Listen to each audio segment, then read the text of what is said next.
ಪ್ರತಿಭಟನೆಯಲ್ಲಿ ಭಾಗವಹಿಸಬೇಕು. ಈ ಪ್ರತಿಭಟನೆ ಮುಂದಿನ ಪೀಳಿಗೆ ಮಕ್ಕಳಿಗೆ ಮತ್ತೆ ನಮ್ಮ ನಿಮ್ಮ ಮಕ್ಕಳಿಗೋಸ್ಕರ. ಇವತ್ತು ಬಾಂಗ್ಲಾದೇಶದಲ್ಲಿ ಆಗ್ತಾ ಇರೋ ಈ ಘಟನೆ ನಾಳೆ ನಮ್ಮ ಭಾರತದಲ್ಲಿ ಆಗ್ಬಾರ್ದು ಅನ್ನೋ ಉದ್ದೇಶ ಇದ್ರೆ ದಯಮಾಡಿ ಎಲ್ಲ ಬಂದು ಪ್ರತಿಭಟನೆಯಲ್ಲಿ ಭಾಗವಹಿಸಬೇಕಾಗಿ ತಮಗೆ ನನ್ನ ಅನಂತ ನಮಸ್ಕಾರಗಳು. ನನಗೆ ಗೊತ್ತು ತಾವೆಲ್ಲ ಬಿಸಿಲಲ್ಲಿ ನಿಂತ್ಕೊಂಡಿದ್ದೀರಿ, ಕಷ್ಟ ಆಗ್ತದೆ ಅಂತ ನನಗೆ ಗೊತ್ತು. ಇದು ಅನಿವಾರ್ಯ ಆಗಿಬಿಟ್ಟಿದೆ. ನಾವೆಲ್ಲ ಸ್ವಲ್ಪ ಮಟ್ಟಿಗೆ ತ್ಯಾಗ ಮಾಡಬೇಕಾಗಿದೆ. ಕಾರಣ ಇಷ್ಟೇ, ಬಾಂಗ್ಲಾದೇಶದಲ್ಲಿ ನಡೆಯತಕ್ಕಂಥ ಕಳೆದ 2 ತಿಂಗಳಿಂದ ಮಾರಣ ಹೋಮ, ಹಿಂದೂಗಳ ಮಾರಣ ಹೋಮ ಆಗ್ತಾ ಇದೆ. ಅದರ ತಾವು ಟಿವಿಯಲ್ಲಿ ಪತ್ರಿಕೆಗಳಲ್ಲಿ ಓದಿದ್ದೀರಿ. ನೋವಿನ ಸಂಗತಿ ಅಂದ್ರೆ ಈ ನೋವನ್ನ ನಾವು ಎಕ್ಸ್ಪ್ರೆಸ್ ಮಾಡೋದಕ್ಕೆ, ನಮ್ಮ ಭಾವನೆಗಳನ್ನು ವ್ಯಕ್ತಪಡಿಸುವುದಕ್ಕೆ ನಮ್ಮ ಸರ್ಕಾರ, ಕೇಂದ್ರ ಸರ್ಕಾರ ಇಲ್ಲಿವರೆಗೂ ಯಾವುದೇ ಕ್ರಮಗಳನ್ನು ತಗೊಳ್ಳಿಲ್ಲ. ಬಹಳ ನೋವಿನ ಸಂಗತಿ. ಜೊತೆಗೆ ನಾವು ಮಠಾಧೀಶರನ್ನು ಕರೆದಿದ್ವಿ, ಕೆಲವರು ಬಂದಿದ್ದಾರೆ. ಇನ್ನೂ ಇದಕ್ಕೆ ಸಾಕಷ್ಟು ಮಠಾಧೀಶರು ಸ್ಪಂದಿಸಬೇಕಾಗಿತ್ತು. ಅದೇನೋ ಕಾರಣ ಗೊತ್ತಾಗ್ಲಿಲ್ಲ. ಅವ್ರು ಅಟ್ಲೀಸ್ಟ್ ಮುಂದಿನ ಸಾರಿ ಆದ್ರೂ ಬರಲಿ ಅನ್ನೋದನ್ನ ನಾನು ಹಾರೈಸ್ತೀನಿ.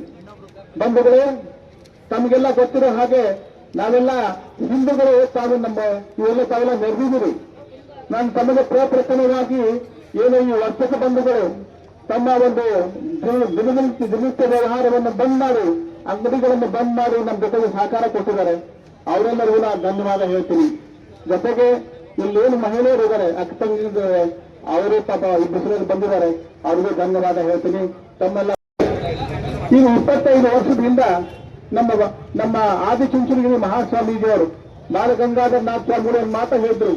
ಆ ಮಾತನ್ನು ತಮಗೆಲ್ಲ ನೆನಪಿಸೋದಕ್ಕೆ ಇಷ್ಟಪಡ್ತೀನಿ. ಅವ್ರು ಹೇಳಿದ್ರು ಒಬ್ಬ ಮುಸಲ್ಮಾನ ವ್ಯಕ್ತಿಗೆ ರಕ್ಷಣೆ ಇಲ್ಲ ಅನ್ನೋದಾದ್ರೆ ಅವನಿಗೆ ನೂರಾರು ರಾಷ್ಟ್ರಗಳಿವೆ, ಅಲ್ಲಿ ಹೋಗಿ ಅವನು ಬದುಕಬಲ್ಲ.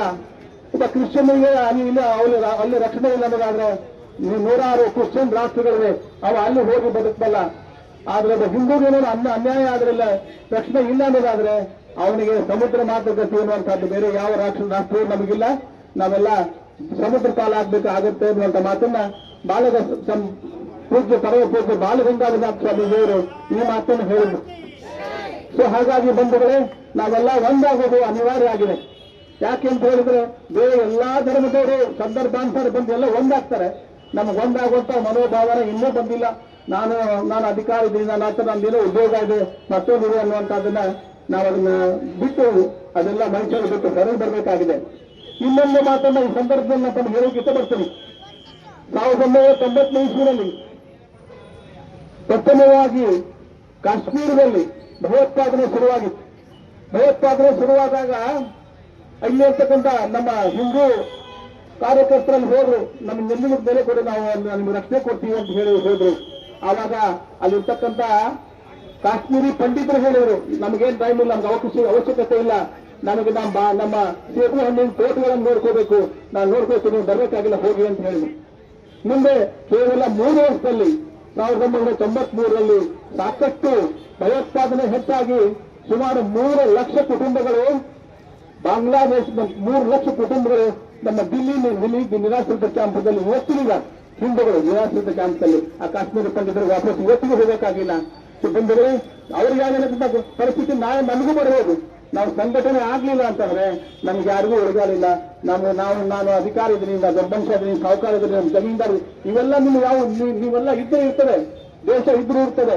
ನೀವೆಲ್ಲ ಒಗ್ಗಟ್ಟು ಆಗ್ಲಿಲ್ಲ ಅಂತಂದ್ರೆ ನಮ್ಗೆ ಟೈಮ್ ಇಲ್ಲ ಅಂತ ಹೇಳಿದ್ರೆ ಬಹುತೇಕ ಆ ಕಾಶ್ಮೀರಿ ಪಂಡಿತರಿಗೆ ಆಗಿರ್ತಕ್ಕಂಥ ನೋವು ನಮಗೂ ಅನುಭವಿಸಬೇಕಾಗುತ್ತೆ. ಸೊ ಹಾಗಾಗಿ ಈಗ ಪರಮಪೂಜ್ಯ ಸ್ವಾಮೀಜಿಯವರು ದಯಮಾಡಿಸಿದ್ದಾರೆ, ಅವರು ತಮ್ಮನ್ನು ಉದ್ದೇಶಿಸಿ ಅವ್ರು ಮಾತಾಡ್ತಾರೆ.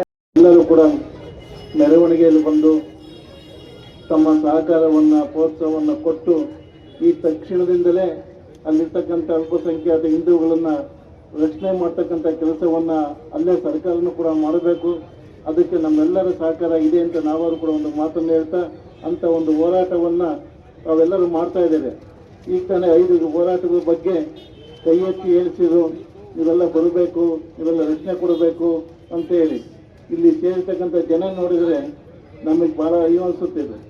ಯಾಕೆ ಅಂತ ಇಲ್ಲಿರ್ತಕ್ಕಂಥ ಜನಗಳೇ ಒಂದು 5-10 ನಿಮಿಷ ಇಲ್ಲಿ ಸೇರ್ಕೊಂಡ್ರೆ ಸರ್ಕಲ್ ಎಲ್ಲ ತುಂಬಿ ಹೋಗುತ್ತೆ. ಏನೇ ಒಂದು ಹೋರಾಟ ಮಾಡಬೇಕು ಅಂತಂದ್ರೂ ಕೂಡ ಜನ ಬೆಂಬಲ ಬಹಳಷ್ಟು ಮುಖ್ಯ. ಜನ ಬೆಂಬಲ ಇದ್ದಾಗ ಮಾತ್ರ ಯಾವುದೇ ಒಂದು ಹೋರಾಟಕ್ಕೂ ಕೂಡ ಯಶಸ್ವಿ ಸಿಗುತ್ತೆ. ತಾವೆಲ್ಲರೂ ಕೂಡ ಹೋರಾಟ ಮಾಡ್ತಾ ಇದ್ದೀರಾ, ಒಬ್ಬರೇ ಮಾತಾಡ್ರಿ, ಒಬ್ಬರೇ ವಿಚಾರವನ್ನು ತಿಳಿಸ್ರಿ. ಪಾಪ ಬಿಸಿಲಿದೆ, ಆದರೂ ಕೂಡ ಬಹಳ ಸಂಯಮತೆಯಿಂದ ಇದ್ದಂಥ ಜನಗಳೇ ಬಹಳ ಗಮನವಿಟ್ಟು ಬಹಳ ತಾಳ್ಮೆಯಿಂದ ಕೇಳ್ತಾ ಇದ್ದೀರ. ನಿಮ್ಗೆಲ್ಲರೂ ಕೂಡ ಒಂದು ಚಪ್ಪಾಳೆ, ಒಂದು ಹೋರಾಟ ಮಾಡಿ ಇದಕ್ಕೆ ಎಲ್ಲರೂ ಕೂಡ ಸಹಕಾರವನ್ನು ಕೊಡಬೇಕು ಅಂತ ಒಂದು ಮಾತನ್ನು ಹೇಳ್ತಾ, ಅಲ್ಲಿರ್ತಕ್ಕಂಥ ಬಾಂಗ್ಲಾದೇಶದ ಹಿಂದೂಗಳು ಇವು ಎಲ್ಲ ಧರ್ಮ ಕೂಡ ಶಾಂತಿಯನ್ನು ಹೇಳ್ತಾರೆ, ಎಲ್ಲರೂ ಕೂಡ ನೆಮ್ಮದಿಯಾಗಿ ಬದುಕಬೇಕು ಅಂತ ಹೇಳ್ತಾರೆ. ಆದರೆ ಮತೀಯಗಳ ಮತ್ತೆ ಬೆಂಕಿಯನ್ನು ಹಚ್ಚಿ ಒಂದು ಹಿಂದುವನ್ನ ಅಮಾನುಷವಾಗಿ ಒಂದು ಸರ್ಕಲಲ್ಲಿ ಹಿಂಸೆ ಕೊಡ್ತಕ್ಕಂಥದ್ದು ಸುಡೋದನ್ನು ನೋಡಿದಾಗ ಯಾವುದೇ ವ್ಯಕ್ತಿನೂ ಕೂಡ ಸುಮ್ಮನೆ ಇರೋಕ್ಕಾಗೋದಿಲ್ಲ. ಅದರಿಂದ ತಾವೆಲ್ಲರೂ ಕೂಡ ಹೋರಾಟವನ್ನು ಮಾಡಬೇಕು. ಮನುಷ್ಯರಲ್ಲಿ ಪ್ರೀತಿ, ವಿಶ್ವಾಸ, ದಯವಿಲ್ಲದ ಧರ್ಮ ಯಾವುದಯ್ಯ ಅಂತೇಳಿ ಬಸವಣ್ಣನ ಅವತ್ತೇ ಹೇಳಿದ್ದಾರೆ. ದಯವೇ ಬೇಕು ಸಕಲ ಪ್ರಾಣಿಗಳಲ್ಲಿ ಅಂತ. ಅದೇ ಮನುಷ್ಯರಲ್ಲಿ ದಯ ಇರ್ತಕ್ಕಂಥದ್ದಲ್ಲ, ಪ್ರಾಣಿಗಳಲ್ಲೂ ಕೂಡ ಇರಬೇಕು. ಆವಾಗ ಮಾತ್ರ ದೇಶ, ರಾಷ್ಟ್ರ, ಜಗತ್ತು ನೆಮ್ಮದಿಯಾಗುತ್ತೆ ಅಂತ ಒಂದು ಮಾತನ್ನು ಹೇಳ್ತಾ, ಇದಕ್ಕೆ ನಮ್ಮ ಸಂಪೂರ್ಣ ಬೆಂಬಲ ಇದೆ. ಹಿಂದೂಗಳ ರಕ್ಷಣೆಗೋಸ್ಕರ ತಾವೆಲ್ಲರೂ ಕೂಡ ಹೋರಾಟವನ್ನ ಮಾಡಿ ಅಂತ ಒಂದು ಮಾತನ್ನ ಹೇಳ್ತಾ, ಈಗಾಗಲೇ ಅಕ್ರಮ ವಲಸಿಗರ ಬಗ್ಗೆನೂ ಕೂಡ ಒಂದು ಮಾತನ್ನ ಹೇಳಿದ್ವಿ. ಅವರಿಗೆ ಆಧಾರ್ ಕಾರ್ಡ್ ಎಲ್ಲವೂ ಸಿಗ್ತಾರೆ ಅಂತೇಳಿ. ನಿನ್ನೆ ನಾವೊಂದು ಪಾಸ್ಪೋರ್ಟ್ನಲ್ಲಿ 3 ಶ್ರೀ ಜ್ಞಾನಪ್ರಭು ಅಂತ ಹಾಕಿ ಅಡ್ರೆಸ್ ಮಾಡಿದ್ದಾರೆ ಆಧಾರ್ ಕಾರ್ಡ್ನಲ್ಲಿ. ಆ ಪಾಸ್ಪೋರ್ಟ್ನಲ್ಲಿ ಮಾತ್ರ ಒಂದೇ ಚಾರ್ಜ್ ಮಾಡಿಬಿಟ್ಟು ಶ್ರೀ ಜ್ಞಾನಪ್ರಭು ಸಿದ್ದರಾಮ ಸ್ವಾಮಿಗಳು ಅಂತ ಮಾಡಿದ್ದಾರೆ. ಅಷ್ಟಕ್ಕೆ ಕೇಳಿದಾಗ ಅದನ್ನು ಚೇಂಜ್ ಮಾಡಿಸ್ಬೇಕು ಅಂತೇಳಿ ಅಲ್ಲಿಗೆ ಡಿಪಾರ್ಟ್ಮೆಂಟ್ಗೆ ಹೋಗಿ ನಾವೇ ಹೋಗಿ ಖುದ್ದು ಕೇಳಿದ್ವಿ. ಇಲ್ಲ 2 ಶ್ರೀ ತೆಗೀರಿ, ಒಂದೇ ಶ್ರೀ ಇರಬೇಕು ಅಂತ. ಇಷ್ಟನ್ನೇ ಬದಲಾವಣೆ ಆಗ್ತಕ್ಕಂಥದ್ದು. ಅದಕ್ಕೆ ನಮ್ಮ ಅಧಿಕಾರಿಗಳೇ, ನಮ್ಮ ಜನನೇ ಗುರುಗಳೇ ಇದಾಗಲ್ಲ ಅಂದ್ರು. ಇದಾಗಲ್ಲ ಅಂದ್ರು. ಏನ್ ಮಾಡ್ಬೇಕು ಹೇಳಿ ನಾವೀಗ? ನಮ್ಮಂತ ಗುರುಗಳಿಗೆ ಆಗಲ್ಲ ಅಂತಂದ ಮೇಲೆ ಒಂದೇ ಒಂದು ಅಕ್ಷರವನ್ನ ಆ ಪಾಸ್ಪೋರ್ಟ್ಗೆ ಯಾವುದೋ ಕಾರಣ ತಪ್ಪಿರಬಾರ್ದು, ಏನಿರುತ್ತೆ ಅದೇ ರೀತಿ ಆಧಾರ್ ಕಾರ್ಡಲ್ಲಿ ಇರಬೇಕು ಅಂತ ಆ ಒಂದು ಪಾಸ್ಪೋರ್ಟಿನ ಅಧಿಕಾರದ ಒಂದು ನಿಯಮ. ಅಷ್ಟಕ್ಕೆ 2 ಶ್ರೀ ಡಿಲೀಟ್ ಮಾಡಿ ಅನ್ನೋದಕ್ಕೆ ಇದು ಆಗಲ್ಲ ಅಂತ. ಮತ್ತೆ ನಿಮಗೆ ಹೆಂಗೆ ಹೊರ ದೇಶಕ್ಕೆ ಬರ್ತಕ್ಕಂಥವರಿಗೆ ಹೆಂಗೆ ಆಧಾರ್ ಕಾರ್ಡ್ ಸಿಗ್ತದೆ? ಸಾಲನ್ನು ಕೊಟ್ಟಿದ್ದಾರೆ. ನೋಡ್ರಿ, ಯಾವ ಧರ್ಮ, ಯಾವ ನ್ಯಾಯ, ಯಾವ ನೀತಿ ಇದೆ ಈ ದೇಶದಲ್ಲಿ?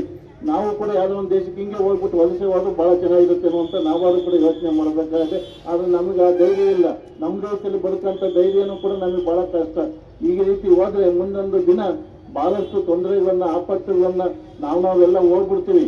ಮುಂದೆ ಬರ್ತಕ್ಕಂಥ ಈ ದೇಶದ ಜನವನ್ನ, ಪೀಳಿಗೆಯನ್ನ ರಕ್ಷಣೆ ಮಾಡಬೇಕು ಅಂದ್ರೆ ತಾವೆಲ್ಲರೂ ಕೂಡ ಒಂದು 5-10 ನಿಮಿಷ ಪಾಪ ಎಲ್ಲರೂ ಕೂಡ ಇಲ್ಲಿ ಅಂಗಡಿ ಬಂದ್ ಮಾಡಿಸಿ ತಮ್ಮ ವ್ಯಾಪಾರ ಇರ್ಬೋದು ಎಲ್ಲ ಉದ್ಯಮವನ್ನು ನಿಲ್ಲಿಸಿ ಭಾಗವಹಿಸಿದ್ದೀರ ಅಂತಂದ್ರೆ, ಅದೇ ರೀತಿ ಎಲ್ಲರೂ ಕೂಡ ದಿನನಿತ್ಯದ ಕೆಲಸಗಳನ್ನ ಬಿಟ್ಟು ಒಂದು 10 ಗಂಟೆ, 1 ಗಂಟೆ ಟೈಮ್ ಇಂಥ ಒಂದು ರಕ್ಷಣೆಯನ್ನು ಮಾಡ್ತಕ್ಕಂಥ ಕೆಲಸಕ್ಕೆ ಎಲ್ಲರೂ ಕೂಡ ಬರಬೇಕು.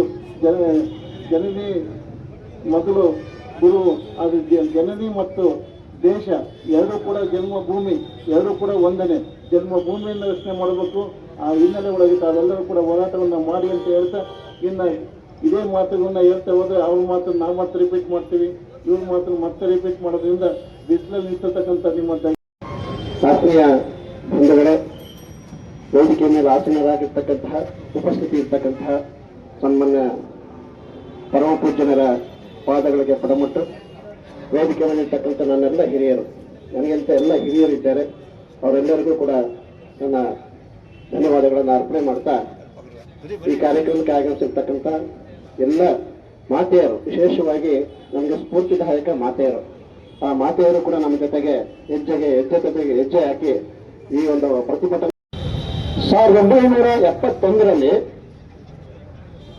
ಭಾರತ ದೇಶ ಭಿಕ್ಷೆ ಹಾಕಿದಂತಹ ಬಾಂಗ್ಲಾದೇಶ ಇವತ್ತು ಪಾಕಿಸ್ತಾನದ ಜೊತೆ ಇದ್ದಂತಹ ಬಾಂಗ್ಲಾವನ್ನ ನಮ್ಮ ಭಿಕ್ಷೆಯ ರೂಪದಲ್ಲಿ ಇವತ್ತು ಬಾಂಗ್ಲಾದೇಶವನ್ನಾಗಿ ಒಂದು ರಾಷ್ಟ್ರವನ್ನಾಗಿ ಮಾಡಿಕೊಡೋದ್ರಲ್ಲಿ ಭಾರತ ದೇಶದ ಪ್ರಧಾನಮಂತ್ರಿಗಳನ್ನ ಇಂದಿರಾ ಗಾಂಧಿ ಅವರು ಪ್ರಮುಖ ಪಾತ್ರವನ್ನು ವಹಿಸಿದ್ರು. ಆದ್ರೆ ಇವತ್ತು ಆ ಬಾಂಗ್ಲಾದೇಶದ ಇರ್ತಕ್ಕಂತಹ ಭಯೋತ್ಪಾದಕರು ಅಲ್ಲಿರ್ತಕ್ಕಂಥ ನಮ್ಮ ಹಿಂದೂ ಅಲ್ಪಸಂಖ್ಯಾತರ ಮೇಲೆ ದಾಳಿಗಳನ್ನ, ಹತ್ಯೆಗಳನ್ನ, ಅತ್ಯಾಚಾರಗಳನ್ನ ಮಾಡ್ತಾ ಇದ್ದಾರೆ. ನಮ್ಮಿಂದ ಭಿಕ್ಷೆಯನ್ನು ತಗೊಂಡಿರ್ತಕ್ಕಂತಹ ಬಾಂಗ್ಲಾದೇಶ 1991 ದಶಕದಲ್ಲಿ ಅಲ್ಲಿದ್ದಂತಹ ಹಿಂದೂಗಳ ಸಂಖ್ಯೆ ಸುಮಾರು 23%, ಶೇಕಡ 23% ಹಿಂದೂಗಳಲ್ಲಿ ವಾಸ ಮಾಡ್ತಾ ಇದ್ರು. ಆದ್ರೆ ಇವತ್ತಿನ ದುಸ್ಥಿತಿಯಲ್ಲಿ ಅಲ್ಲಿರ್ತಕ್ಕಂಥ ಹಿಂದೂಗಳ ಸಂಖ್ಯೆ ಕೇವಲ 3%, 3%. ಕಾರಣ ಏನು? ಹಿಂದೂ ಸಮಾಜವನ್ನ ಕೊಲೆ ಮಾಡ್ತಾ, ಅವ್ರ ಮೇಲೆ ದೌರ್ಜನ್ಯವನ್ನು ಮಾಡ್ತಾ, ಅತ್ಯಾಚಾರಗಳನ್ನು ಮಾಡ್ತಾ, ಅನಿವಾರ್ಯವಾಗಿ ಒಂದಿಷ್ಟು ಅಲ್ಲಿರ್ತಕ್ಕಂತಹ ಹಿಂದೂಗಳು ಅಲ್ಲಿಂದ ಹೊರಡುವಂತ ಪರಿಸ್ಥಿತಿ ನಿರ್ಮಾಣ ಆಯಿತು. ಜೊತೆಗೆ ಒಂದಿಷ್ಟು ಹತ್ಯೆ ಆದರು, ಕೊಲೆನೂ ಆಯಿತು. ಇವತ್ತು ಅಲ್ಲಿ ಹಿಂದೂ ಸಮಾಜವನ್ನು ಗುರಿಯಾಗಿಟ್ಕೊಂಡು ಹಿಂದೂ ಸಮಾಜದ ವ್ಯಕ್ತಿಗಳನ್ನ ಕೊಲೆಯನ್ನು ಮಾಡ್ತಾ, ಹೆಣ್ಣು ಮಕ್ಕಳನ್ನು ಅತ್ಯಾಚಾರವನ್ನು ಮಾಡ್ತಾ, ದರೋಡೆಗಳನ್ನು ಮಾಡ್ತಾ, ಅಲ್ಪಸಂಖ್ಯಾತರ ಹಿಂದೂಗಳಲ್ಲಿ ಒಂದಿಷ್ಟು ಭಯವನ್ನು ಹುಟ್ಟಿಸುವಂತ ಕೆಲಸವನ್ನು ಮಾಡಿದ್ದಾರೆ. ಬಾಂಗ್ಲಾದೇಶ ಅಲ್ಲಿರ್ತಕ್ಕಂಥ ಹಿಂದೂಗಳ ಮೇಲೆ ಯಾವುದೇ ಒಂದು ರೀತಿಯ ಒಂದು ರಕ್ಷಣೆಗೆ ಸಂಬಂಧಪಟ್ಟಂತ ಯಾವುದೇ ಕಾರ್ಯವನ್ನ ಬಾಂಗ್ಲಾದೇಶ ಇವತ್ತು ಮಾಡ್ತಾ ಇಲ್ಲ. ಎಲ್ಲ ಸರ್ಕಾರ ಪೂರ್ತಿ ಅಲ್ಲಿರ್ತಕ್ಕಂಥ ಭಯೋತ್ಪಾದಕರಿಗೆ ಸಂಪೂರ್ಣವಾದ ಸಹಕಾರವನ್ನು ಕೊಟ್ಟುಕೊಂಡು ಅಲ್ಲಿರ್ತಕ್ಕಂಥ ನಮ್ಮ ಹಿಂದೂ ಸಮುದಾಯವನ್ನು ಗುರಿಯಾಗಿಸಿಕೊಂಡು ದಿನನಿತ್ಯವೂ ಕೂಡ ದಾಳಿಗಳನ್ನು ಮಾಡ್ತಾ ಇದ್ದಾರೆ. ಇಷ್ಟೆಲ್ಲ ನೋಡಿಯೂ ಕೂಡ ನಮ್ಮ ಹಿಂದೂ ಸಮಾಜ ಇವತ್ತು ಕೂಡ ತುಂಬಾ ಮೌನ ವಹಿಸಿದೆ.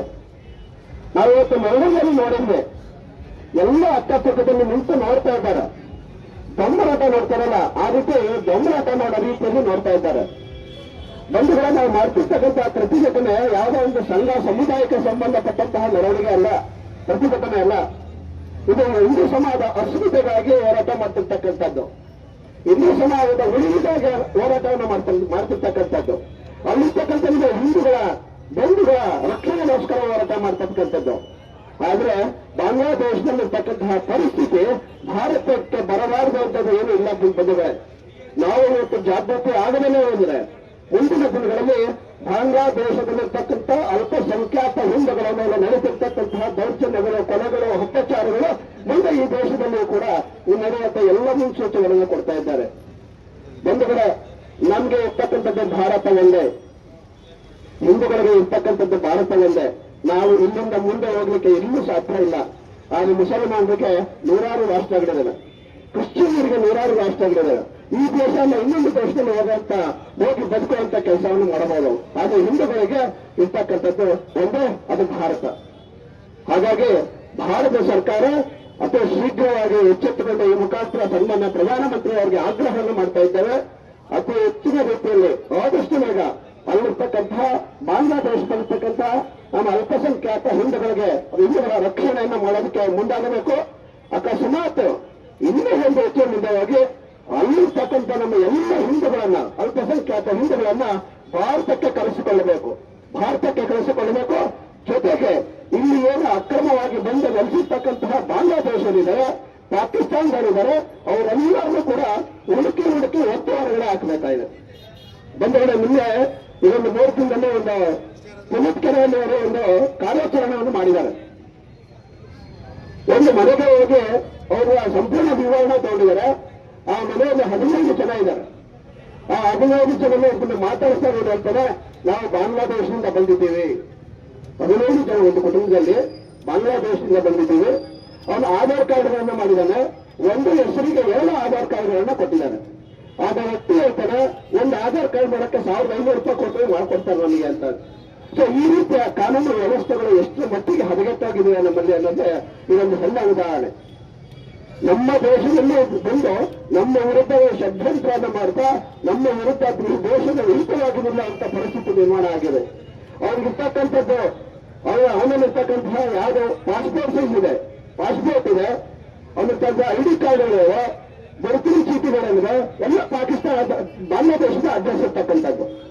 ಅದು ಆಧಾರ್ ಕಾರ್ಡ್ ಮಾತ್ರ ಭಾರತೀಯ ಅಂತ ಮೆನ್ಷನ್ ಆಗಿದೆ. ಆ ವ್ಯಕ್ತಿಗೆ ಇದೊಂದು 4 ಮಗು ಆಗಿದೆ. ಇಬ್ಬರು ಬಾಂಗ್ಲಾದೇಶಿಯರು, ಈಗ ಅವನು ಭಾರತದವನು. ಇದು ಯಾವ ರೀತಿ ಸಾಧ್ಯ ಇದೆ?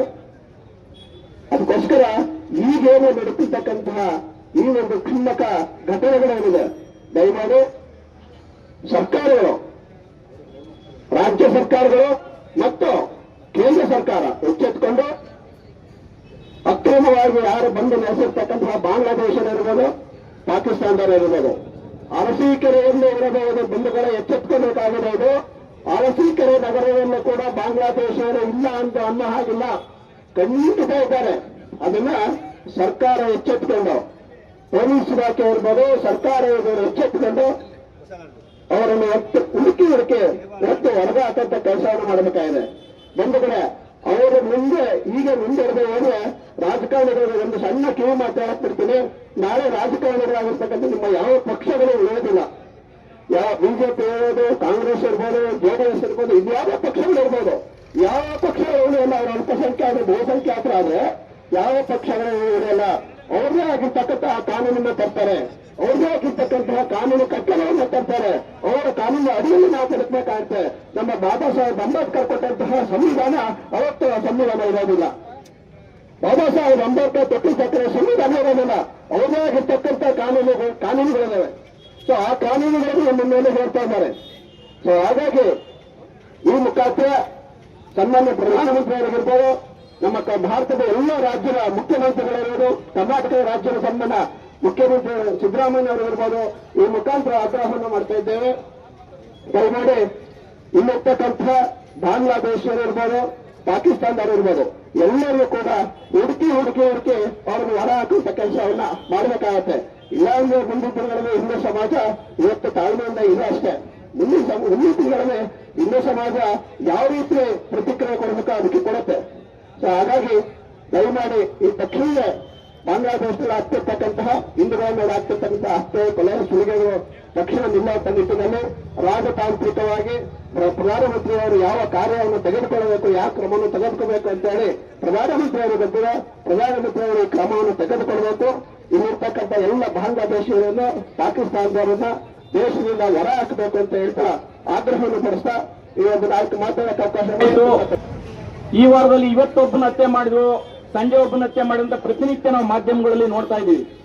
ಆದರೆ ಇವತ್ತೇನು ಭಾರತದ ಭಿಕ್ಷೆಯಿಂದ 1971ರಲ್ಲಿ ಏನು ಬಾಂಗ್ಲಾದೇಶ ಉದಯ ಆಯಿತು, ಅದರ ಉದಯಕ್ಕೆ ಕಾರಣ ಆದಂತಹ ಭಾರತ ದೇಶದ ಏನು ಹಿಂದೂಗಳು ಇವತ್ತು ನಮ್ಮ ಕೃಷ್ಣಾ ರೈಲ್ ರೀತಿಯಲ್ಲಿ 23% ಇಂದ ಇವತ್ತು 45% ಬಂದಿರೋದು ಏನಕ್ಕೆ ಅಂತಂದ್ರೆ ಅಲ್ಲಿ ನಿರಂತರ ಹಿಂದೂಗಳ ಮೇಲೆ ಏನು ಅಲ್ಪಸಂಖ್ಯಾತರ ಮೇಲೆ ದೌರ್ಜನ್ಯ ಅಷ್ಟೇ ಅಲ್ಲ, ಅವ್ರನ್ನ ಸಾರ್ವಜನಿಕವಾಗಿ ಸುಟ್ಟಾಕ್ತಕ್ಕಂಥ, ಪೆಟ್ರೋಲ್ ಸುಟ್ಟಾಕ್ತಕ್ಕಂಥ ಒಂದು ಮತೀಯವಾದದ ಏನು ಒಂದು ಮೃಗೀಯ ವರ್ತನೆಯನ್ನ ಮಾಡ್ತಾ ಇದ್ದಾರೆ.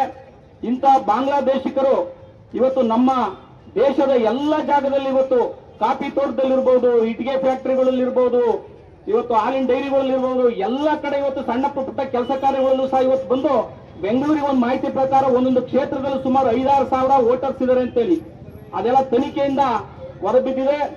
ಆದ್ರಿಂದ ಇವತ್ತೇನು ಅರಸೀಕೆರೆಯ ಎಲ್ಲ ವರ್ತಕ ಬಂಧುಗಳು ಅಂಗಡಿ ಮುಗ್ಗಟ್ಟುಗಳನ್ನ ಬಂದು ಮಾಡಿ ಇವತ್ತಿಂತ ಪ್ರತಿಭಟನೆಯಲ್ಲಿ ಭಾಗವಹಿಸುವ ಮೂಲಕ ನಮ್ಮೆಲ್ಲರ ವಿರೋಧ ಆ ಬಾಂಗ್ಲಾದೇಶದಲ್ಲಿ ಹಿಂದೂಗಳಿಗೆ ಏನು ನರಮೇಧ ಆಗ್ತಾ ಇದೆ, ಇವತ್ತು ನಮ್ಮ ಮನೆಯಲ್ಲೇ ನಮ್ಮ ಅಣ್ಣ ತಮ್ಮಂದಿರು ಇನ್ಯಾರಿಗೋ ಇವತ್ತು ಆಗ್ತಾ ಇದೆ ಅನ್ನೋಂಥ ಭಾವನೆ ಇವತ್ತು ಎಲ್ಲರಿಗೂ ಬರ್ತಾ ಇದೆ. ಇಂಥ ಬಾಂಗ್ಲಾದೇಶದವರನ್ನ ಇಲ್ಲೇನು ಈ ದೇಶದಲ್ಲಿದ್ದಾರೆ ಅವ್ರನ್ನೆಲ್ಲ ಬೇಗ ಹೋರಾಟ ಅಂತ ಕೆಲಸ ಮಾಡಬೇಕು. ಮತ್ತಿಲ್ಲರ ಅಲ್ಲಿರ್ತಕ್ಕಂಥವರಿಗೆ ರಕ್ಷಣೆ ಆಗಬೇಕು. ಜೊತೆಗೆ ಅಲ್ಲಿ ಸಾಧ್ಯವಾದರೆ ನಮ್ಮ ಕೇಂದ್ರ ಸರ್ಕಾರ ಇವತ್ತು ಸಮರ್ಥವಾದ ಕೇಂದ್ರ ಸರ್ಕಾರ ಇದೆ, ಮಿಲಿಟರಿನ ನುಗ್ಸಿ ಅಲ್ಲಿಗೆ ಇವತ್ತು ಒಂದು ಕಾರ್ಯೋನ್ಮುಖರಾಗಿ ಹಿಂದೂಗಳನ್ನು ರಕ್ಷಣೆ ಮಾಡಿ, ಇಲ್ಲ ಹಿಂದೂಗಳನ್ನ ಅಲ್ಲಿಂದ ಹೊರತರ್ತಕ್ಕಂಥ ಕೆಲಸ ಆಗಬೇಕು ಅಂತೇಳಿ ನಮ್ಮ ಪ್ರತಿಭಟನೆಯನ್ನು ಹಮ್ಮಿಕೊಂಡಿದ್ದೀವಿ. ಇದಕ್ಕೆ ನಮ್ಮ ಯಳನೂರು ಜಗದ್ಗುರುಗಳು ಸಿದ್ದರಾಮೇಶ್ವರ ಸ್ವಾಮಿಗಳು ಬಂದಿದ್ದಾರೆ. ಅವರು ಸಹ ನಿಮ್ಮನ್ನೆಲ್ಲ ಉದ್ದೇಶಿಸಿ ಮಾತಾಡ್ತಾರೆ. ಎಲ್ಲರಿಗೂ ಒಳ್ಳೆಯದಾಗಲಿ. ಬಾಂಗ್ಲಾದೇಶದಲ್ಲಿ ನಿರಂತರವಾಗಿ ನಡೀತಾ ಇರ್ತಕ್ಕಂಥ ಅತ್ಯಾಚಾರಕ್ಕೆ ಮೂಲ ಕಾರಣ ನಮ್ಮಲ್ಲಿರ್ತಕ್ಕಂಥ ಒಗ್ಗಟ್ಟಿನ ಕಮ್ಮಿ ಮತ್ತು ಈ ಹಿಂದಿನ ಸರ್ಕಾರಗಳು ಮಾಡಿದಂತಹ ಅಪಚಾರಗಳು. ಏನಂದ್ರೆ ದೇಶದ ವಿಭಜನೆಯಾದ ನಂತರ ಗಡಿಭಾಗದಲ್ಲಿ ನಮ್ಮ ಒಂದು ಗಡಿಯನ್ನ ರಕ್ಷಣೆಯನ್ನ ಮಾಡಲಿಕ್ಕೆ ಸರಿಯಾದ ತಂತಿಬೇಲಿ ವ್ಯವಸ್ಥೆಯನ್ನ ಮಾಡದಲ್ಲಿರ್ತಕ್ಕಂಥದ್ದು ಇದಕ್ಕೆ ಬಹಳ ಒಂದು ಮುಖ್ಯವಾದಂತ ಕಾರಣ. ತದನಂತರದಲ್ಲಿ ಪಶ್ಚಿಮ ಬಂಗಾಳದಲ್ಲಿ ಇರ್ತಕ್ಕಂಥ ಮಮತಾ ಅವರ ಸರ್ಕಾರ ಇದಕ್ಕೆ ನೇರ ಕಾರಣವಾಗುತ್ತೆ. ತಮ್ಮ ವೋಟ್ ಬ್ಯಾಂಕ್ ಅನ್ನು ಭದ್ರಪಡಿಸಿಕೊಳ್ಳಲಿಕ್ಕಾಗಿ ದೇಶದ ಒಳಭಾಗಕ್ಕೆ ಲಕ್ಷಾಂತರ ಸಂಖ್ಯೆಯಲ್ಲಿ ಹೊರದೇಶಗಳನ್ನ ಕರೆತಂದು ಅವರಿಗೆ ಈ ಮುಂಚೆ ತಿಳಿಸಿದಂತೆ ಆಧಾರ್ ಕಾರ್ಡ್ ವ್ಯವಸ್ಥೆಯನ್ನ ಕೆಲವೇ ₹100 ಮಾಡಿಕೊಡ್ತಾ ಇದ್ದಾರೆ. ಇದನ್ನ ನಾವೆಲ್ಲರೂ ದೇಶದ ಗಡಿನಲ್ಲಿ ಇರ್ತಕ್ಕಂಥ ಸೈನಿಕರು ಯಾವ ರೀತಿ ಹಿಮ್ಮೆಟ್ಟಿಸಬಹುದು ಅವ್ರು ಮಾಡ್ತಾ ಇದ್ದಾರೆ.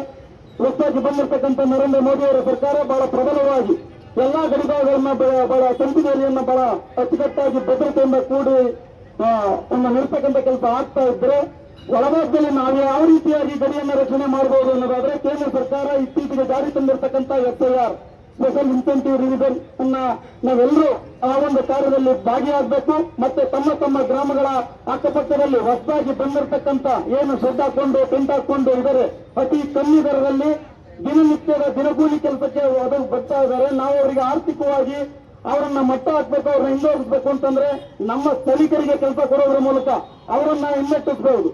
ಅವರಿಗೆ ಕೇವಲ ಒಂದು 200 ರೂಪಾಯಿ 300 ರೂಪಾಯಿಗೆ ಅವರು ತಮ್ಮ ಜೊತೆ ತಮ್ಮ ಹೊಲ ಗದ್ದೆಗಳಿಗೆ ಕೆಲಸಕ್ಕೆ ಬರ್ತಾ ಇದ್ದಾರೆ. ನಾವು ಅವ್ರನ್ನ ತಡಿಬೇಕು, ಯಾವುದೇ ರೀತಿ ಅವರಿಗೆ ಸಪೋರ್ಟ್ ಅನ್ನ ಮಾಡಬಾರದು. ಸಪೋರ್ಟ್ ಅನ್ನ ಮಾಡಿದ್ರೆ ನೀವು ಕೂಡ ದೇಶದ್ರೋಹಿಗಳಾಗ್ತೀರ. ಈ ಮಾತನ್ನ ಅರ್ಥ ಮಾಡ್ಕೊಳ್ಳಿ. ಮತ್ತೆ ಮೊದಲಾಗಿ ಸುಮಾರು ಈಗ ಇತ್ತೀಚೆಗೆ ಗ್ರಾಮಗಳಿಗೆ ಮದುವೆಯಾಗಿ ಬಂದಿರತಕ್ಕಂತ ಹೆಣ್ಣು ಮಕ್ಕಳಿಗೆ ಮ್ಯಾಪಿಂಗ್ ಅಂತ ಕೆಲಸ ಸ್ಟಾರ್ಟ್ ಆಗಿದೆ. ಆ ಒಂದು ಕಾರ್ಯನ ಇದು ಕೂಡ FIR ನ ಒಂದು ಭಾಗ ಅಂತ ಅನ್ಕೊಳ್ಳಿ. ಹೊಸದಾಗಿ ಮದುವೆಯಾಗಿ ನಮ್ಮ ಗ್ರಾಮಗಳಿಗೆ ಬಂದಿರತಕ್ಕಂತ ಸೊಸೆಯಂದರು ತಮ್ಮ ತಮ್ಮ ಮೂಲ ಗ್ರಾಮದ ತವರು ಮನೆಯ ತಂದೆ ತಾಯಿಯವರ ಮತದಾರರ ಪಟ್ಟಿಯ ಚೀಟಿಯ ಸಂಖ್ಯೆಯನ್ನ ಒದಗಿಸೋದ್ರ ಮೂಲಕ ಮತದಾರರ ಪಟ್ಟಿಯ ಪರಿಷ್ಕರಣೆಯಲ್ಲಿ ಭಾಗಿಯಾಗಿ ಇವೆಲ್ಲ ದೇಶ ರಕ್ಷಣೆಗೆ ಒಂದೊಂದು ಉತ್ತಮವಾದ ಹೆಜ್ಜೆಗಳು. ಮುಂದಿನ ದಿನಗಳಲ್ಲಿ ದೇಶದ ಎಲ್ಲಾ ಗಡಿಭಾಗಗಳು ಬಹಳ ಸುರಕ್ಷಿತವಾಗಿ ನಿಲ್ತವೆ. ಅದಕ್ಕೆ ಸೈನಿಕ ಪಡೆ ಅಲ್ಲಿ ಮತ್ತೆ ಒಳಭಾಗದ ದೇಶ ದ್ರೋಹಿಗಳನ್ನ ಮಟ್ಟ ಹಾಕ್ಲಿಕ್ಕೆ ಮಾಜಿ ಸೈನಿಕ ಪಡೆ ಯಾವಾಗಲೂ ದೇಶದ ಜೊತೆ ಸನ್ನದ್ಧವಾಗಿ ನಿಲ್ಲುತ್ತೆ ಅಂತ ಹೇಳ್ತಾ ನನ್ನೆರಡು ಮಾತನ್ನ ಮುಗಿಸ್ತೀನಿ. ಜೈ ಹಿಂದ್ ಜೈ ಭಾರತ್. ಒಂದೇ ನಾವಿವತ್ತು ಅಭೂತಪೂರ್ವವಾಗಿರ್ತಕ್ಕಂತಹ ಒಂದು ಪ್ರತಿಭಟನೆಯಲ್ಲಿ ಭಾಗವಹಿಸಿ ಬಾಂಗ್ಲಾದೇಶದಲ್ಲಿರ್ತಕ್ಕಂಥ ಅಸಹಾಯಕ ಹಿಂದೂ ಸಮಾಜಕ್ಕೆ ಶಕ್ತಿಯನ್ನ ತುಂಬುವಂತ ಕೆಲಸ ಮಾಡಿದೀವಿ. ಮೊನ್ನೆ ಒಂದು ಜೀವಂತವಾದ ಹತ್ಯೆ ಆಯಿತು ಬಾಂಗ್ಲಾದೇಶದಲ್ಲಿ. ಒಂದು ಸರ್ಕಲ್ನಲ್ಲಿ ಜನ ಎಲ್ಲ ಸುತ್ತ ಸೇರಿ ಒಂದು ಕೇಕೆ ಹಾಕ್ತಾ ಒಬ್ಬ ವ್ಯಕ್ತಿಯನ್ನ ಅಸಹಾಯಕ ಹಿಂದೂ ವ್ಯಕ್ತಿಯನ್ನ ಜೀವಂತವಾಗಿ ಸುಡುವಂತಹ ಒಂದು ಕೆಲಸವನ್ನ ಮಾಡಿದ್ರು. ಇಡೀ ಪ್ರಪಂಚ ಆ ಒಂದು ದೃಶ್ಯವನ್ನ ನೋಡಿ ನಿಬ್ಬೆರಗಾಗೋಗಿದೆ. ನಮ್ಮಲ್ಲಿ ನಿಜಕ್ಕೂ ಎಂಥ ಮೊಡಗಟ್ಟಿದೆ ನಮ್ಮ ದುಃಖ, ನಮ್ಮ ರೋಷ ಅಂತಂದ್ರೆ ನಿಜಕ್ಕೂ ತುಂಬಾ ನೋವಾಗುತ್ತೆ ಆ ದೃಶ್ಯವನ್ನ ಸಾಮಾಜಿಕ ಜಾಲತಾಣಗಳಲ್ಲಿ ನೋಡಿದಾಗ. ಇಂತಹ ಒಂದು ದುಸ್ಥಿತಿ ಬಾಂಗ್ಲಾದೇಶದಲ್ಲಿರೋ ಹಿಂದೂಗಳಿಗೆ ಯಾಕೆ ಬಂತು ಅಂದ್ರೆ ಅಲ್ಲಿ ಬಾಂಗ್ಲಾದೇಶದಲ್ಲಿ ಹಿಂದೂಗಳು ಅಲ್ಪಸಂಖ್ಯಾತರಾಗಿದ್ದಕ್ಕೆ. ನೋಡಿ, ಎಲ್ಲೆಲ್ಲಿ ಹಿಂದೂ ಸಂಖ್ಯೆಗಳ ಕುಸಿತ ಕಾಣುತ್ತೆ ಅಲ್ಲೆಲ್ಲ ನಾವು ಭೂಮಿಯನ್ನ ಕಳ್ಕೊಳ್ಳೋದಲ್ದಲೆ ನಮ್ಮ ಹಿಂದೂಗಳು ಅತ್ಯಂತ ದಾರುಣವಾಗಿರ್ತಕ್ಕಂಥ ಸ್ಥಿತಿಯನ್ನ ಅನುಭವಿಸ್ತಾ ಇದ್ದಾರೆ. ಇಡೀ ಭಾರತ ಈ ದೃಶ್ಯವನ್ನ ನೋಡ್ತಾ ಇದ್ರು ಕೂಡ ಯಾವುದೇ ಪ್ರತಿಕ್ರಿಯೆ ಇಲ್ಲದೆ ಇದೆ. ನಮಗೆ ಬಹಳ ನೋವಾಗುತ್ತೆ ಹಿಂದೂಗಳ ಒಂದು ಇವತ್ತಿನ ಸ್ಥಿತಿಯ ಬಗ್ಗೆ. ನಾವು ತುಂಬಾ ಸುಖವಾಗಿ ಆನಂದವಾಗಿ ಮಲಗಿದೀವಿ. ನಮ್ಮದೇ ಆಗಿರ್ತಕ್ಕಂಥ ಆಸ್ತಿಗಳ ವಿಸ್ತರಣೆ ಮಾಡ್ಕೊಳ್ತಾ ನಾವು ಸದಾ ಸಂತೋಷವಾಗಿ ಇವತ್ತು ಕಳೀತಾ ಇದ್ದೀವಿ. ಆದ್ರೆ ಅವತ್ತು ಅಲ್ಲಿ ಅತ್ಯಾಚಾರಕ್ಕೊಳಗಾದಂತಹ ಒಂದು ತೀವ್ರವಾದ ಸ್ಥಿತಿಲಿರೋ ಒಂದು ಹೆಣ್ಣು ಮಗು ಇಡೀ ಭಾರತವನ್ನ ಕೈ ಮುಗಿದು ಕೇಳ್ತಾ ಇದೆ, ನೀವು ನಮ್ಮ ಸಹಾಯಕ್ಕೆ ಬನ್ನಿ, ಇಲ್ಲ ಅಂತಂದ್ರೆ ನೀವು ನಮ್ಮನ್ನ ಆ ದೇಶಕ್ಕೆ ನಿಮ್ಮ ದೇಶಕ್ಕೆ ನಮ್ಮನ್ನ ಕರ್ಕೊಂಡೋಗಿ ಅಂತ. ಎಂತಹ ಅಸಹಾಯಕದ ದೈನ್ಯವಾಗಿರ್ತಕ್ಕಂಥ ಸ್ಥಿತಿ ಬಾಂಗ್ಲಾದೇಶದಲ್ಲಿರುವಂತಹ ಹೆಣ್ಣು ಮಕ್ಕಳಿಗೆ ಬಂದಿದೆ. ದಯವಿಟ್ಟು ನಾವು ಇವತ್ತಿನ ಹಿಂದೂ ಸಮಾಜ ಜಾಗೃತವಾಗಬೇಕಾಗಿದೆ. ಸ್ವಾಮಿ ವಿವೇಕಾನಂದ ಹೇಳಿದ್ರು 5 ಮಹಾ ತಪ್ಪುಗಳನ್ನ ಹಿಂದೂ ಸಮಾಜ ಮಾಡಿದೆ. ಆ 5 ಮಹಾ ತಪ್ಪುಗಳನ್ನ ಹಿಂದೂ ಸಮಾಜ ತಿದ್ಕೊಂಡ್ರೆ ಇಡೀ ವಿಶ್ವದಲ್ಲೇ ಗುರುವಿನ ಸ್ಥಾನವನ್ನ ಭಾರತ ತಲುಪುತ್ತೆ ಅಂತ. ಇವತ್ತಿಗೂ ನಾವು ಆ 5 ಮಹಾ ತಪ್ಪುಗಳನ್ನ ಮಾಡ್ತಲೇ ಬಂದಿದ್ದೀವಿ. ನಮ್ಮಲ್ಲಿರ್ತಕ್ಕಂಥ ಶ್ರೀಮಂತರು ಬಡವರ ಪರವಾದಂತಹ ಧೋರಣೆಯನ್ನು ತಿಳಿಬೇಕು. ಇದು ವಿವೇಕಾನಂದರು ಹೇಳಿದಂತಹ ಮೊದಲನೇ ವಿವರವಾದಂತಹ ವಿಚಾರ. ಉಳ್ಳವರು ಯಾರ ಕೊರತೆಯಿಂದ ಇರ್ತಾರೆ ಅವರ ಬಗ್ಗೆ ಕನಿಕರವನ್ನು ಪಡಬೇಕು, ಅನುಕಂಪವನ್ನು ಪಡಬೇಕು, ಅವ್ರನ್ನ ಮೇಲೆತ್ತುವ ಕೆಲಸ ಮಾಡಬೇಕು ಅಂತ. ಎರಡನೇದು ವಿವೇಕಾನಂದರು ಹೇಳಿದಂತಹ ಮಹಾನ್ ಸಂಗತಿ ಏನಪ್ಪಾ ಅಂತಂದ್ರೆ ಮಹಿಳೆಯರನ್ನ ಮುಖ್ಯವಾಹಿನಿಗೆ ತರಬೇಕು. ಮಹಿಳೆಯರನ್ನ ಕೇವಲ ನೀವು ಮನೆಗಳಲ್ಲಿ ಕುಟುಂಬ ನಿರ್ವಹಣೆಗೆ ಮಾತ್ರ ಇಟ್ಟಿದ್ದೀರಾ, ಕೇವಲ ದುಡಿಮೆಗೆ ಮಾತ್ರ ಕಳಿಸಿದ್ದೀರಾ, ಸಾಮಾಜಿಕ ಜವಾಬ್ದಾರಿಯನ್ನ ಮಹಿಳೆಯರಿಗೆ ಕೊಡಬೇಕು ಅಂತ. ಮೂರನೆಯದು ಅತಿ ಮುಖ್ಯವಾಗಿರುವಂತದ್ದು ಅಸ್ಪೃಶ್ಯತೆ. ನಮ್ಮಂತೆ ಜೀವಿಸ್ತಾ ಇರತಕ್ಕಂತಹ ವ್ಯಕ್ತಿಗಳನ್ನ ನಾವಿವತ್ತು ದೂರ ಇಟ್ಟು ನಮ್ಮೆಲ್ಲ ಸುಖ ಸಂತೋಷಗಳಿಗೆ ಅವ್ರನ್ನ ಬಳಸ್ಕೊಳ್ತಾ ಇದ್ದೀವಿ. ಆದ್ರೆ ಅವ್ರನ್ನ ಮನೆಗಳ ಒಳಗಡೆ ಸೇರಿಸ್ತಾ ಇಲ್ಲ. ತುಂಬಾ ದೂರವಾಗಿಟ್ಟಿರ್ತಕ್ಕಂಥ ಸಮಾಜವನ್ನ ನಾವು ಪ್ರೀತಿಯಿಂದ ಆತ್ಮೀಯತೆಯಿಂದ ನಾವು ಸಮಾಜದ ಮುಖ್ಯವಾಹಿನಿಗೆ ನಮ್ಮ ಜೊತೆಗೆ ಕರ್ಕೊಂಡು ಬರಬೇಕು ಅಂತ. ನಾಲ್ಕನೇದು ಅತಿ ಮುಖ್ಯವಾಗಿರುವಂತದ್ದು ಸಂಘಟಿತ ಹಿಂದೂ ಸಮಾಜ. ಯಾವ ಸಮಾಜಗಳು ಒಟ್ಟಾಗಿ ಪ್ರತಿ ವಾರ 1 ಗಂಟೆ ತನ್ನ ಧರ್ಮಕ್ಕೋಸ್ಕರ ಸೇರುತ್ತೋ ಆ ಧರ್ಮಗಳು ಇವತ್ತು ನೂರಾರು ರಾಷ್ಟ್ರಗಳಲ್ಲಿ ತಮ್ಮ ಸಾಮ್ರಾಜ್ಯನ ವಿಸ್ತಾರ ಮಾಡ್ತಾ ಇದೆ. ಆದ್ರೆ ಹಿಂದೂ ಸಮಾಜ ದುರ್ದೈವವಾಗಿ ನಾವು ಕೇವಲ ಉತ್ಸವ ಪೂಜೆಗಳಲ್ಲಿ ಪ್ರಸಾದ ವಿನಿಯೋಗಕ್ಕೋಸ್ಕರ ಒಟ್ಟಾಗಿ ಸೇರ್ತಾ ಇದ್ದೀವಿ. ನಾವು ವಾರದಲ್ಲಿ 1 ಗಂಟೆ ನಮ್ಮ ಸಮಾಜದ ಉಳಿವಿಗೋಸ್ಕರ ನಾವೇನಾದರೂ ಸಮಯ ಕೊಟ್ಟು ಸಂಘಟಿತವಾದ್ರೆ ಇಡೀ ಸಮಾಜ ವಿಶ್ವದ ಗುರು ಅಂತ ಸ್ಥಾನವನ್ನ ಏರುತ್ತೆ. ಅದಕ್ಕೋಸ್ಕರ ನಾವು ನಿಮ್ಮಲ್ಲಿ ಕಳಕಳಿಯ ಮನವಿಯನ್ನ ವಿವೇಕಾನಂದರು ಮಾಡಿದ್ರು, ಸಂಘಟಿತ ಹಿಂದೂ ಸಮಾಜ ಒಂದೇ ಎಲ್ಲ ಸಮಸ್ಯೆಗೆ ಪರಿಹಾರ ಅಂತ ಹೇಳಿ. 5ನೇದು ಅತಿ ಮುಖ್ಯವಾಗಿರುವಂತದ್ದು, ಸಣ್ಣ ಮಕ್ಕಳಲ್ಲಿ ಧಾರ್ಮಿಕ ಶಿಕ್ಷಣವನ್ನ ಕೊಡಬೇಕು. ಭಗವದ್ಗೀತೆ ರಾಮಾಯಣಗಳನ್ನ ಅತಿ ಸಣ್ಣ ವಯಸ್ಸಲ್ಲಿ ಹೇಳಬೇಕು. ದೇಶಭಕ್ತಿ ಧರ್ಮಭಕ್ತಿಯನ್ನ ಅತಿ ಸಣ್ಣ ವಯಸ್ಸಿನಲ್ಲಿ ಮಕ್ಕಳಿಗೆ ಬೋಧಿಸಿದ್ರೆ ಇಡೀ ಪ್ರಪಂಚ ಕ್ಷಾತ್ರ ಧೈರ್ಯದಿಂದ ತುಂಬುತ್ತೆ. ನಾವು ಇವತ್ತು 99 ಮಾರ್ಕ್ಸ್ ಪಡೆದು ಕೇವಲ ನಮ್ಮ ಸ್ವಂತ ವೈಯಕ್ತಿಕ ಸುಖಕ್ಕೋಸ್ಕರ ಅವರನ್ನ ಲಕ್ಷಾಂತರ ಸಂಬಳಕ್ಕೋಸ್ಕರ ಕಳಿಸ್ತಾ ನಮ್ಮ ದೇಶದಲ್ಲಿ ದಯಾನೀಯವಾಗಿರ್ತಕ್ಕಂಥ ಹೇಡಿ ಸಮಾಜವನ್ನ ನಾವು ನಿರ್ಮಾಣ ಮಾಡ್ತಾ ಇದ್ದೀವಿ. ದಯವಿಟ್ಟು ವಿವೇಕಾನಂದರ 5ನೇ ಚಿಂತನೆ, ಶಾಸ್ತ್ರವಂತ ಪುರುಷರ ನಿರ್ಮಾಣ ಆಗ್ಬೇಕು, ಶೌರ್ಯವಂತರು ಧೈರ್ಯವಂತರು ಭಾರತದಲ್ಲಿ ಜನ್ಮ ತಾಳಬೇಕು ಅಂತ. ಈ 5 ಮಹಾನ್ ಸಂಗತಿಗಳನ್ನ ಹಿಂದೂ ಸಮಾಜ ಇವತ್ತು ಈ ಬಾಂಗ್ಲಾದೇಶದಲ್ಲಿ ಆಗಿರ್ತಕ್ಕಂಥ ಹೀನ ಸ್ಥಿತಿಗೆ ಪರಿಹಾರವನ್ನ ನಾವು ಈ 5 ತಪ್ಪುಗಳನ್ನ ನಿವಾರಣೆ ಮಾಡಿ ನಾವು ನಿಂತಿದ್ದೆ ಆದ್ರೆ ಮಾತ್ರ ಈ ಭಾರತ ಉಳಿಯೋದಕ್ಕೆ ಸಾಧ್ಯ. ಈ 5 ತಪ್ಪುಗಳನ್ನು ನಾವು ನಿರಂತರವಾಗಿ ಮುಂದುವರೆಸಿದ್ರೆ ಯಾವ ದೇವರು ಕೂಡ ನಮ್ಮ ಧರ್ಮವನ್ನ ರಕ್ಷಣೆ ಮಾಡೋದಕ್ಕೆ ಸಾಧ್ಯ ಇಲ್ಲ. ದಯವಿಟ್ಟು ವಾರ ಮಾನ್ಯ ತಹಶೀಲ್ದಾರ್ ಅವರು ಹಾಗೂ ತಾಲೂಕು ದಂಡಾಧಿಕಾರಿಗಳು ಅರಸೀಕೆರೆ. ವಿಷಯ ಬಾಂಗ್ಲಾದೇಶದ ಮತೀಯ ಗಲಭೆಕೋರರಿಂದ ಅಲ್ಲಿಯ ಅಲ್ಪಸಂಖ್ಯಾತ ಹಿಂದೂಗಳಿಗೆ ರಕ್ಷಣೆಯನ್ನು ಕುರಿತು ಕಳೆದ 2 ತಿಂಗಳಿನಿಂದಲೂ ಕೂಡ ಬಾಂಗ್ಲಾದೇಶದಲ್ಲಿ ನಡೆಯುತ್ತಿರುವ ಅಲ್ಲಿಯ ಮತೀಯ ಗಲಭೆಕೋರರಿಂದ ಹಿಂದೂ ಮಹಿಳೆಯರ ಮೇಲೆ ನಡೆಯುತ್ತಿರುವ ಅತ್ಯಾಚಾರ, ಅವರ ಮನೆಗಳಿಗೆ ಬೆಂಕಿ ಹಚ್ಚುವ ಕೆಲಸ ಹಾಗೂ ಅಮಾಯಕ ಹಿಂದೂ ಯುವಕರ ಹತ್ಯೆ ನಡೆಯುತ್ತಿದ್ದು, ಈ ಕ್ರೂರ ಕೃತ್ಯವನ್ನು ತಡೆಯಲು ಬಾಂಗ್ಲಾ ಸರ್ಕಾರ ಸಂಪೂರ್ಣವಾಗಿ ವಿಫಲವಾಗಿದೆ. ಇಂಥ ಹೀನ ಕೃತ್ಯ ಪ್ರತಿದಿನವೂ ಅವ್ಯಾಹತವಾಗಿ ಈಗಲೂ ನಡೆಯುತ್ತಿದೆ ಎಂದು ಪತ್ರಿಕೆಗಳಲ್ಲಿ ಹಾಗೂ ಟಿವಿ ಮಾಧ್ಯಮಗಳಿಂದ ತಿಳಿಯುತ್ತಿದೆ. ಕಾರಣ ಕೇಂದ್ರ ಸರ್ಕಾರ ಈ ವಿಷಯದಲ್ಲಿ ತಕ್ಷಣ ಗಮನ ಹರಿಸಿ ಬಾಂಗ್ಲಾ ಸರ್ಕಾರಕ್ಕೆ ಚೀಮಾರಿ ಹಾಕಿ ಅಲ್ಲಿಯ ಅಲ್ಪಸಂಖ್ಯಾತ ಹಿಂದೂಗಳಿಗೆ ರಕ್ಷಣೆ ನೀಡುವಂತೆ ಬಾಂಗ್ಲಾದೇಶದ ಪ್ರಧಾನಮಂತ್ರಿಗಳನ್ನು ಒತ್ತಾಯಿಸಬೇಕು. ಮುಂದುವರೆದು ಭಾರತದಲ್ಲಿ ಅಕ್ರಮವಾಗಿ ನೆಲೆಸಿರುವ ಕೋಟ್ಯಾಂತರ ಬಾಂಗ್ಲಾ ವಲಸಿಗರನ್ನು ನಿರ್ದಾಕ್ಷಿಣ್ಯವಾಗಿ ತಕ್ಷಣವೇ ಭಾರತದಿಂದ ಹೊರಹಾಕಬೇಕು. ಹಾಗೂ ಒಂದು ವೇಳೆ ದೇಶದ ಸರ್ಕಾರ ಅಲ್ಲಿಯ ಅಲ್ಪಸಂಖ್ಯಾತರಿಗೆ ರಕ್ಷಣೆ ನೀಡಲು ವಿಫಲವಾದಲ್ಲಿ ಅವರನ್ನ ಭಾರತಕ್ಕೆ ಕರೆತರಲು ಹಿಂಜರಿಯಬಾರದು. ವಂದನೆಗಳೊಂದಿಗೆ ಅಧ್ಯಕ್ಷರು ಹಾಗೂ ಸದಸ್ಯರು, ತಾಲೂಕು ಹಿರಿಯ ನಾಗರಿಕ ವೇದಿಕೆ ಅರಸೀಕೆರೆ ಇವರಿಂದ.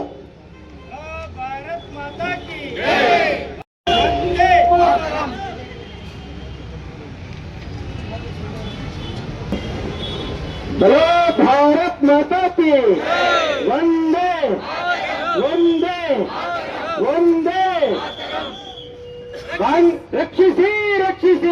ಅಲ್ಲಿಯ ಅಲ್ಪಸಂಖ್ಯಾತರ ಹಿಂದೂಗಳಿಗೆ ರಕ್ಷಣೆ ಕುರಿತು ಇವತ್ತು ತಾವು ಮನವಿ ಕೊಟ್ಟಿದ್ದೀರಾ.